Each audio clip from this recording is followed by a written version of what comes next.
आंबेडकरवादी चळवळीतील कार्यकर्ते एकमेकांना भिडलेले आहेत। दर्शना सोपुरे त्याचबरोबर माधवी जाधव यांनी जोगेंद्र कवाडे यांना विरोध केलाय। महाजन यांच्या भाषणासंदर्भात आक्षेप घेण्याचा वाद चिघळलेला आहे। मंत्री गिरीश महाजन यांच्या भाषणावर आक्षेप घेणाऱ्या माधवी जाधव आणि दर्शना सोपुरे यांच्या भेटीसाठी दलित नेते जोगेंद्र कवाडे नाशिकमध्ये आलेले। मात्र कवाडे हे भाजपमध्ये सत्तेत असल्याने त्यांचा पाठिंबा नको अशी आंबेडकरवादी चळवळीतील कार्यकर्त्यांनी भूमिका घेतली, त्यामुळे वाद चिघळला।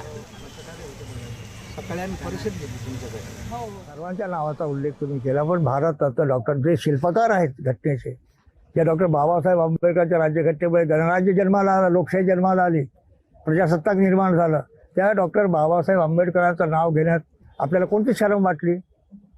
हा प्रश्न आमच्या जाधवताईंनी आणि बाकीच्या आमच्या भगिनींनी विचारला आणि तेव्हापासून संपूर्ण महाराष्ट्रात देशात खळबळ माजलेली।